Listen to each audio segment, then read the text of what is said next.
Ma belle-sœur a révélé ma grossesse avant moi, pour que la sienne ne soit pas éclipsée plus tard, en disant qu'elle l'avait fait parce qu'elle était trop excitée. Mais moi aussi, je suis excitée, en révélant le sexe du bébé dans son annonce de grossesse. Moi, une femme de 27 ans, je suis actuellement enceinte de 8 mois, et cette histoire me pèse depuis un moment. Je n'en ai pas beaucoup parlé, mais elle tourne dans ma tête chaque jour. Ce qui s'est passé était l'un de ces événements qui semblent petits sur le moment, mais qui, avec le temps, en y pensant de plus en plus, m'ont fait réaliser que tout était mal. Mon mari Nick, âgé de 29 ans, a une sœur cadette nommée Dana, âgée de 25 ans. Dana a toujours été un peu excessive, pour le dire gentiment. Elle a constamment besoin d'attention, elle adore être au centre de tout, et elle ne comprend pas vraiment les limites. Je ne pense pas qu'elle ait un jour ouvert un dictionnaire pour en lire la définition. Elle n'est pas méchante ni cruelle, du moins pas de manière évidente, mais c'est le genre de personne qui agit d'abord, et qui ensuite ne s'excuse pas. Ou alors, elle donne une excuse qui tourne toute l'histoire à son avantage. Nos mères sont de très bonnes amies, elles ont grandi ensemble. Nick et moi, nous essayons d'avoir un bébé depuis un peu plus d'1 an. Nous n'en parlions à personne, sauf à quelques amis proches, car le processus était stressant et nous ne voulions pas que les gens nous posent constamment des questions ou demandent des nouvelles. Il y a eu des larmes, des déceptions, et une grossesse chimique qui m'a bouleversée pendant plusieurs semaines. Alors, lorsque j'ai enfin eu un test positif et que le médecin a confirmé que tout allait bien, j'étais prudemment heureuse. Je voulais savourer ce moment et le partager avec les autres quand je me sentirais prête. Nick a totalement respecté cela. Il a dit qu'on pouvait attendre la fin du premier trimestre pour en parler à nos familles. J'aimais ce plan, il me paraissait sûr. À ce moment-là, j'étais à environ 9 semaines de grossesse. C'était encore tôt, mais nous avons décidé d'en parler d'abord à ses parents et à ses frères et sœurs. Juste à eux. Cela ne se voyait pas encore, et j'ai été très claire, je n'étais pas prête à rendre la nouvelle publique. Nous leur avons annoncé pendant un dîner chez mes beaux-parents. Il y avait seulement sa mère, son père, Dana et le petit ami de Dana, Ben. Tout le monde semblait heureux pour nous, et je me suis sentie bien par rapport à la façon dont cela s'est passé. Puis, 3 jours plus tard, je me suis réveillée avec mon téléphone rempli de notifications. J'avais des messages de cousins, de tantes, de collègues, et même d'une amie du lycée à qui je ne parlais plus depuis des années. Tous me félicitaient. Certains m'avaient identifié sur Facebook, d'autres commentaient une publication que Dana avait faite. Elle avait posté une photo d'un body pour bébé et de petites bottines, en écrivant quelque chose à propos de devenir tante. Elle nous avait identifiés, Nick et moi. Je n'avais encore rien publié au sujet de ma grossesse à ce moment-là. Alors j'ai immédiatement appelé Nick, qui était au travail, et il ne l'avait pas vu non plus. J'ai commencé à pleurer, car j'ai eu l'impression qu'on m'avait volé ce moment que je gardais si précieusement. Je n'étais pas prête à le partager. J'avais encore peur que quelque chose tourne mal. Et maintenant, c'était là, à la vue de tous, pour commenter, m'envoyer des messages, spéculer à ce sujet. J'ai envoyé un message à Dana pour lui dire que je n'étais pas d'accord avec ce qu'elle avait fait. Elle m'a répondu avec un long message sur à quel point elle était excitée, qu'elle ne pouvait pas se contenir, et qu'elle pensait que ça ne nous dérangerait pas, puisqu'on l'avait dit à la famille. Elle continuait en disant qu'elle était tellement heureuse et qu'elle ne pensait pas que cela poserait problème. Voilà un parfait exemple de faire quelque chose de mal, sans s'excuser, et en ramenant tout à soi. Nick était furieux. Il l'a appelée, et j'ai pu entendre qu'ils avaient une grosse dispute. Elle a pleuré, bien sûr, parce que c'est ce qu'elle fait quand les gens sont fâchés contre elle. Ensuite, elle a appelé sa mère, qui m'a appelé à son tour pour me dire que Dana avait agi avec de bonnes intentions, et que je devrais être heureuse que tant de gens soient contents pour nous, car c'est ça qui compte. Je n'ai pas dit grand-chose, mais après avoir raccroché, j'ai mis Dana en sourdine sur tous mes réseaux sociaux, et j'ai arrêté de répondre à ses messages pendant quelques semaines. J'ai eu le sentiment qu'on m'avait volé ce moment si spécial. Les gens continuaient à poser des questions, à donner des conseils non sollicités, et à faire des commentaires sur mon corps. Je n'ai même pas pu faire la jolie annonce que j'avais prévue pour mes propres parents. La publication de Dana m'avait devancée. Et quand je lui ai dit qu'elle m'avait volé ce moment, elle a dit que je dramatisais énormément. Ce mot est resté gravé dans ma mémoire. Dramatique. Comme si je n'avais pas attendu si longtemps pour en arriver là. Heureux et nous voulions le garder secret pendant un moment, mais nous avons décidé que c'était le moment parfait. Tout le monde a applaudi et l'a félicité. J'ai aussi souri, mais j'étais raide. Ce soir-là, quand la plupart des gens étaient partis, j'ai demandé à Dana, en privé, Pourquoi elle n'avait rien dit plus tôt si elle le savait déjà? Elle m'a regardée et m'a dit qu'elle ne voulait pas que son annonce de grossesse soit éclipsée par la mienne, qu'elle ne voulait pas que ce soit quelque chose dont on ne parle qu'à propos de ma grossesse. Elle voulait son propre moment.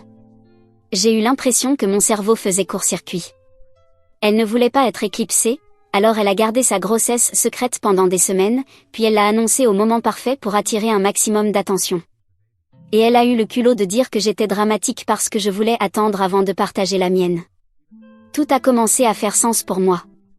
Dana n'a pas parlé de ma grossesse par excitation, elle l'a fait parce qu'elle a vu une opportunité d'attirer l'attention et elle a voulu la saisir. Elle s'en fichait que je ne sois pas prête. Elle a vu que la fenêtre d'opportunité se refermait et elle a sauté dessus avant qu'elle ne se ferme. Et ensuite, quand c'était son tour, elle a protégé son moment comme s'il s'agissait d'un billet en or. Elle comprenait parfaitement les limites quand cela la concernait, donc quelqu'un a dû lui offrir un dictionnaire. Non, elle ne pensait simplement pas qu'elle devait s'appliquer à moi. À partir de là, tout ce que faisait Dana semblait calculé. Elle continuait à poster des photos de son ventre avec des légendes étrangement compétitives. Elle a publié une comparaison côte à côte de son ventre à 7 semaines contre le mien à 26 semaines, en plaisantant sur le fait que nous allions avoir des cousins jumeaux. Les gens trouvaient ça mignon, mais pas moi. Elle se présentait au dîner de famille avec des robes qui mettaient en valeur son ventre presque inexistant, et faisait des commentaires sur le fait qu'elle allait être la maman amusante. À ma baby shower, elle m'a offert un paquet de couches, puis elle a dit à toute la salle qu'elle prévoyait une éducation minimaliste et qu'elle n'aurait pas besoin de grand-chose parce qu'elle allait tout garder naturel. Elle a fait plusieurs commentaires indirects que j'ai pris comme des pics, comme le fait qu'elle ne prendrait pas beaucoup de poids ou qu'elle avait déjà prévu de retrouver sa silhouette rapidement. Je n'ai répondu à rien de tout cela. J'ai juste souri, acquiescé, et continué, mais ça m'a fait mal. Même quand Nick l'a de nouveau confrontée et lui a dit qu'elle devait se détendre, elle a juste dit que nous étions insécures. C'est son mot préféré maintenant, insécure. Comme si vouloir de l'espace, de l'intimité et du respect faisait de moi une personne fragile. Ce n'est même pas une question d'attention. Je me fiche du nombre de likes, des publications ou d'être au centre des ragots familiaux. Ce qui m'importait, c'était de ne pas pouvoir profiter de ma grossesse en paix. La seule personne qui aurait dû être solidaire, une autre femme vivant la même chose, a transformé ça en une compétition étrange. Je ne sais même pas si elle se rend compte du mal qu'elle a causé. Probablement pas. Dana vit dans son petit monde où chaque moment tourne autour d'elle. Et le pire, c'est que toute la famille l'accepte comme ça. Ils disent, c'est Dana, comme une justification. Comme si c'était un bébé qui s'était cogné la tête quand elle était petite et qui est resté comme ça. C'est pour ça que les gens disent, c'est elle. Peut-être que c'est vrai, je ne sais pas. Peut-être qu'elle est simplement une enfant gâtée, élevée par des parents qui refusent d'assumer la créature qu'ils ont créée. Nick et moi avons parlé de prendre un peu de distance. Pas de couper les ponts, mais de créer de l'espace. Je veux que mon bébé grandisse entouré de famille, mais je ne veux pas non plus qu'il soit proche de gens qui ne respectent pas les limites, surtout s'ils considèrent les moments importants de la vie comme un jeu. Ma date d'accouchement est dans quelques semaines. Dana est à environ 13 semaines maintenant. J'ai déjà vu sa liste de prénoms sur Instagram, accompagnée d'une publication où elle demande à ses abonnés quel thème elle devrait choisir pour sa gender reveal. Elle m'a identifié et a dit que nous devrions faire une fête combinée.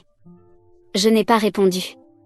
Je veux juste avoir mon bébé et commencer ma vie de maman sans avoir à me soucier de qui regarde, juge ou essaie de me surpasser. Mais j'ai le sentiment que ce n'est que le début. Avec Dana. Elle a organisé un petit pique-nique pour annoncer une seconde fois sa grossesse dans un parc, pour toucher plus de monde. Elle a dit que ce n'était rien de formel, juste une manière amusante de partager la nouvelle avec la famille et les amis proches. Au début, je n'avais même pas prévu d'y aller. J'étais à 31 semaines, gonflée, presque sans sommeil, toujours fatiguée. Mais ensuite, sa mère m'a appelée et m'a dit qu'elle voulait vraiment que je vienne. J'ai eu l'impression que c'était une de ces invitations pleines de culpabilité, comme si j'étais une mauvaise personne si je n'y allais pas. Alors j'y suis allée, juste pour 1 heure. Ce qu'elle ne savait pas, c'est que je venais tout juste de découvrir le sexe de mon bébé. Je ne l'avais encore dit à personne, même pas à nos parents. Je ne prévoyais pas de grande fête ni rien. Je ne voulais pas un autre événement qui serait mal interprété ou détourné, mais cette fois, j'ai eu une idée. J'ai donc préparé des cupcakes à la vanille avec un glaçage blanc, et à l'intérieur un cœur rose. Je les ai mis dans une boîte étiquetée « fragile » et je n'ai rien dit d'autre. Je pensais que peut-être certaines personnes en goûteraient un, verraient la couleur, et que nous aurions une petite surprise douce. Je ne voulais simplement plus attendre pour le partager avec les personnes présentes. Et oui, une partie de moi pensait que ce serait bien qu'elle ressente un peu ce que j'avais ressenti quand elle m'a volé ma nouvelle. Nous sommes arrivés un peu en retard. Tout le monde était déjà là. Des décorations partout, un tableau de photos, des serviettes assorties, une musique douce. Elle était habillée comme pour une séance photo pour une marque de maternité. Elle a fait un petit discours, montré sa photo d'échographie, parlé de combien de temps ils avaient gardé le secret et de combien cela faisait du bien de le révéler enfin. Tout le monde a applaudi, pris des photos, et dit félicitations, comme si c'était un événement sur tapis rouge. Au bout d'un moment, elle a commencé à discuter avec tout le monde. Les gens prenaient des encas, s'asseyaient et discutaient. Cela redevenait une réunion normale. C'est alors que j'ai commencé à proposer les cupcakes. Je n'ai rien dit de particulier, j'ai juste souri et dit « profitez-en ». Il n'a pas fallu longtemps, l'une des cousines a vu la couleur rose, a crié de joie, et quelques personnes ont levé les yeux. Soudain, tous les regards étaient tournés vers la boîte. J'ai souri et hoché la tête. Quand quelqu'un m'a demandé si c'était de moi, j'ai dit « je viens de l'apprendre et je voulais le partager avec vous », en ajoutant que j'étais très excitée. Tout le monde a de nouveau applaudi. Certains sont venus me serrer dans leurs bras, d'autres étaient confus, mais ils ont souri poliment. Sa mère semblait retenir son souffle, elle n'a rien dit, elle est juste restée à mes côtés, tenant ma bouteille d'eau, en silence. Ma belle-sœur ne l'a pas remarqué tout de suite, mais quand elle l'a fait, je l'ai vue blêmir. Son sourire a disparu. Ensuite, elle s'est éloignée rapidement, son copain à ses trousses. Ils sont restés à l'écart du parc pendant tout le reste de l'événement. Elle n'est pas revenue. Nous sommes partis environ 30 minutes plus tard, laissant les cupcakes sur la table. Plus tard dans la soirée, j'ai reçu un long message. Certaines parties étaient en majuscules. Elle disait que j'avais ruiné sa journée, que je l'avais fait exprès, que j'étais jalouse et amère, que je voulais toujours que tout tourne autour de moi. Elle a dit que je ne lui avais même pas laissé un seul moment, que je l'avais humiliée devant ses amis et que je lui avais volé sa joie. Je lui ai répondu que j'étais désolée si elle se sentait ainsi, mais que ce n'était pas mon intention de lui faire du mal. J'ai dit que j'étais excitée, tout comme elle l'était quand elle avait annoncé ma grossesse sans demander. Je lui ai dit que j'espérais qu'un jour, elle verrait le double standard. Elle n'a pas répondu. Elle a juste vu le message, puis m'a bloqué sur Instagram. Le lendemain matin, sa mère continuait d'envoyer des messages à mon mari, disant qu'elle était bouleversée et qu'elle voulait des excuses. Son père n'a rien dit. Mise à jour 1. Cela fait 2 semaines depuis le drame de la révélation du sexe. Les choses étaient inconfortables mais calmes. Pendant un moment, il n'y a pas eu de contact direct, seulement des commentaires indirects à travers des membres de la famille. Puis, la semaine dernière, j'ai reçu un message de sa mère, juste pour me prévenir qu'elle était à l'hôpital, pour observation, à cause de quelques soucis mineurs liés à la grossesse. Rien de grave, juste un peu de saignement et de stress. Le bébé va bien, elle va bien. Mais bien sûr, ce n'était pas cela qu'elle voulait qu'on retienne. La prochaine chose que j'ai su, c'est que les gens ont commencé à me contacter avec d'étranges accusations. Des choses comme « elle est sous beaucoup de pression ces derniers temps » ou « elle n'a pas pu bien se reposer depuis que tout cela s'est passé » ou encore « c'est pour cela que les femmes ont besoin de soutien, pas de compétition ». Plus tard ce soir-là, j'ai reçu un long message de son copain. Il m'a dit qu'il ne blâmait personne directement, mais que le moment où tout cela s'était produit avait été vraiment difficile pour elle. Il a dit que ce qui s'était passé à la fête d'annonce l'avait vraiment affectée. Il a ajouté que le stress n'est pas bon pour une femme enceinte. Il utilisait des mots vagues comme ambiance, émotionnel et manque d'harmonie dans la famille. En gros, il essayait de me faire sentir coupable sans le dire de manière directe. Honnêtement, c'était de la folie. Je n'ai rien fait après l'histoire des cupcakes. Je suis restée silencieuse. Je n'ai rien publié à ce sujet. Je n'ai demandé à personne de prendre parti. Mais maintenant, il me traite comme si j'avais provoqué une urgence médicale juste parce que je suis venue avec des cupcakes roses. Sa mère a commencé à envoyer des messages à ma mère, disant des choses comme « Nous devrions toutes penser à la santé des bébés, pas à l'ego et à la rivalité ». Puis une autre personne m'a dit « Peut-être que tu devrais t'excuser, juste pour maintenir la paix. Pas parce que tu as eu tort, mais pour aider tout le monde à aller de l'avant. » J'en suis à 33 semaines de grossesse. Je suis sur le point d'exploser. J'ai à peine la capacité de me lasser les chaussures, et maintenant, on me dit que je dois porter la culpabilité pour quelque chose que je n'ai pas causé.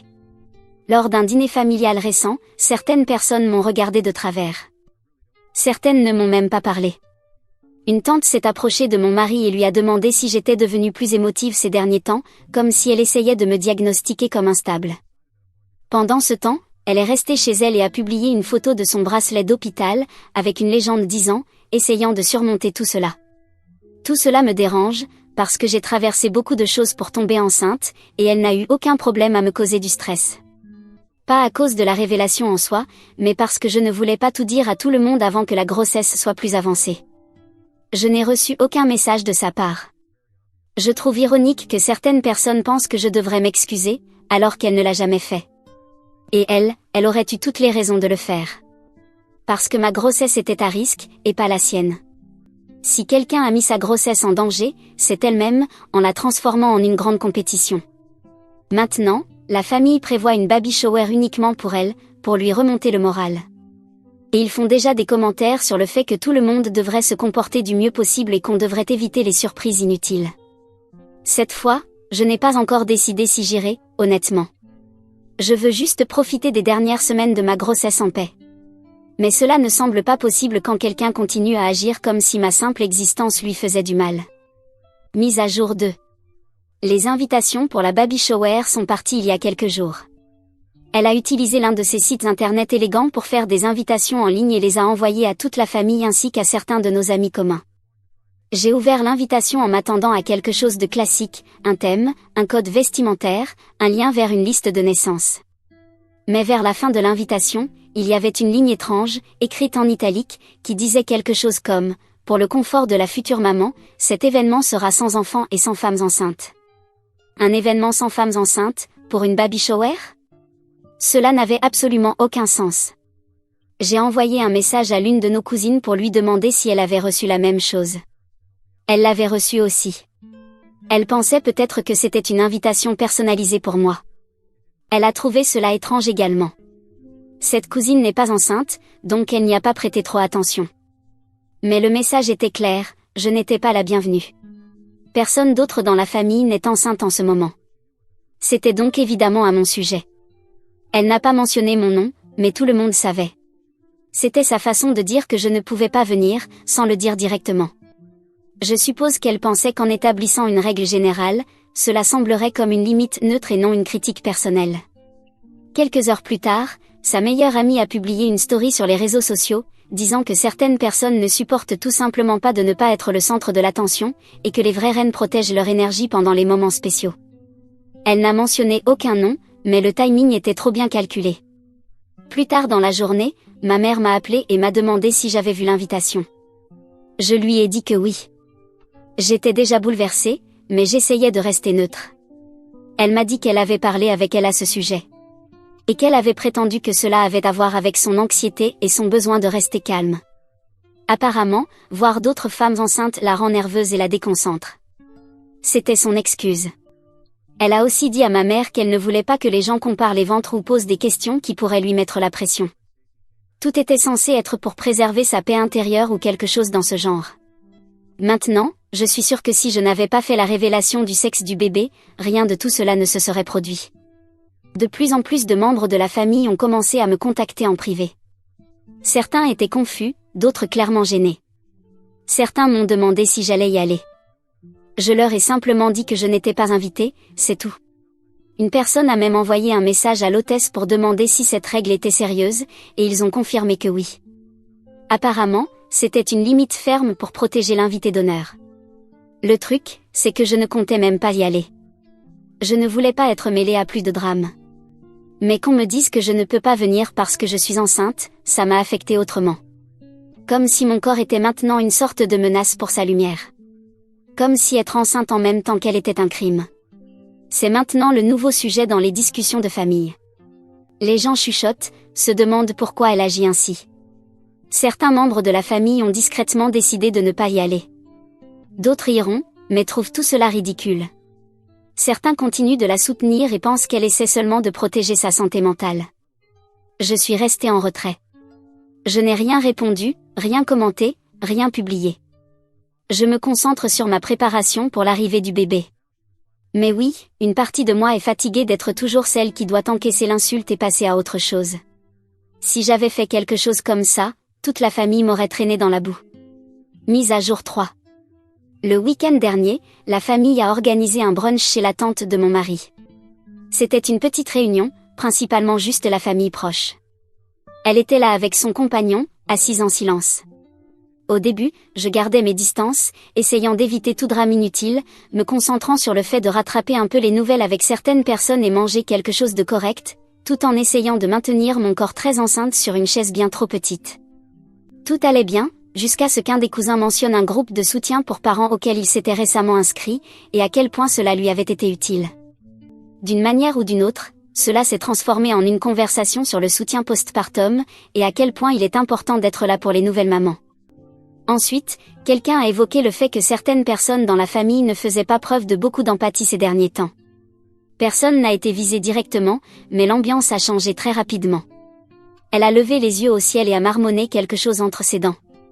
Je n'ai pas entendu ce qu'elle a dit, mais une personne lui a demandé de répéter. C'est là que les choses ont commencé à s'envenimer. Elle s'est immédiatement mise sur la défensive. Elle a dit qu'elle en avait marre d'être peinte comme la méchante, que tout le monde me chouchoutait toujours, et agissait comme si je ne faisais jamais rien de mal. Elle a affirmé qu'elle devait gérer tellement de stress parce que les gens ne la laissaient pas avoir son moment à elle.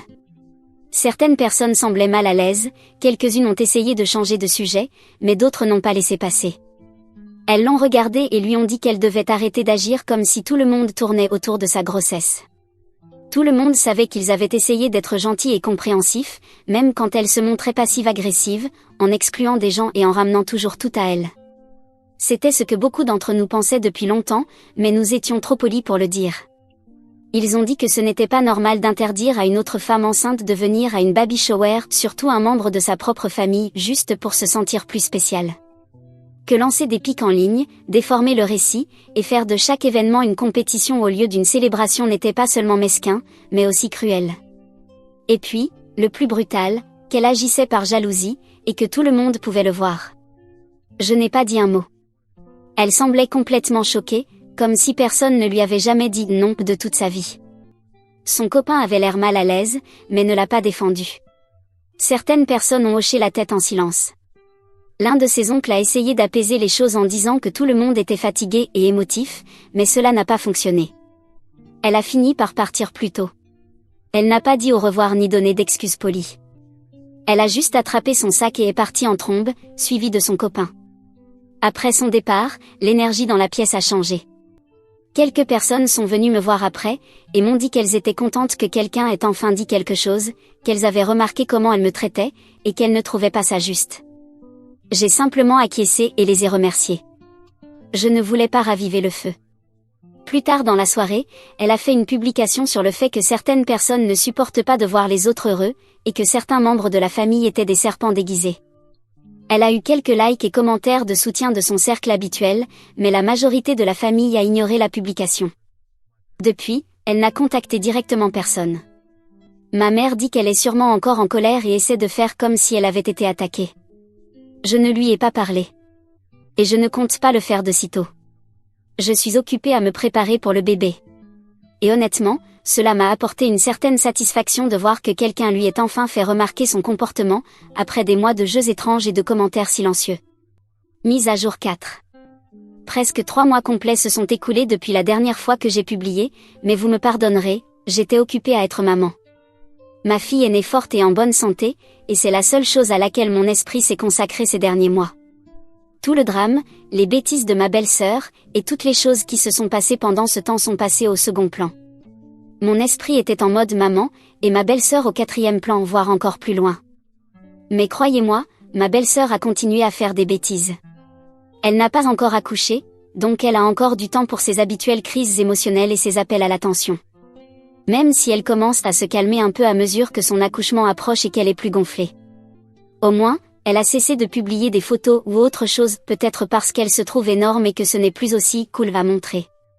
Mais avant de se calmer, elle a fait une vidéo très produite pour révéler le sexe de son bébé, ce sera un garçon. Et même cela, elle l'a utilisé comme une forme de compétition, car elle a souligné dans sa publication qu'elle offrait un petit-fils à sa mère. Comme pour dire que, puisqu'il s'agissait d'un garçon, il était plus important que ma fille. Une autre de ses grandes idées a été de pratiquer des sports comme la boxe et d'autres activités physiques alors qu'elle était très enceinte, pour montrer que les femmes peuvent être mères et faire beaucoup de choses en même temps. Peut-être que c'est vrai, mais on ne commence pas une activité physique exténuante au 3e trimestre quand on n'a jamais rien fait de tel auparavant. Ma belle-sœur est restée occupée à essayer d'être le centre de l'attention. Et moi, je suis restée occupée à essayer d'être la meilleure mère possible. Des préoccupations différentes. Des approches différentes. Des objectifs différents. Mise à jour 5. Je me suis dit, il est temps de me détendre et de continuer ma vie. Peut-être même d'arrêter de publier sur Reddit. Parce que ma fille est déjà née, et qu'une fois que le bébé de ma belle-sœur naîtra, il n'y aura plus de drame.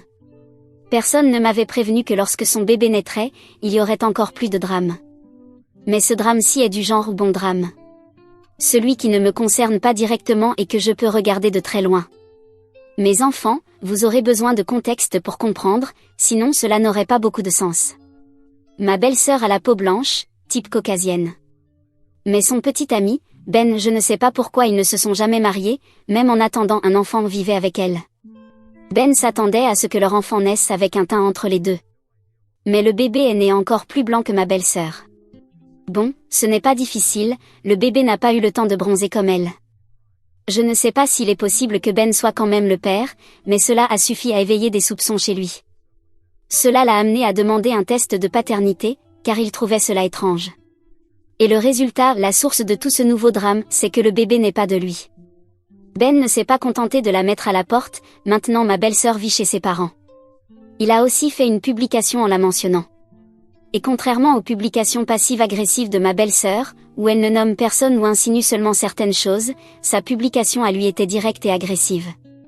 Il a dit que ma belle-sœur était une salope infidèle, qu'elle l'avait trompée avec un petit blanc et d'autres choses que je pense hautement censurables sur Reddit.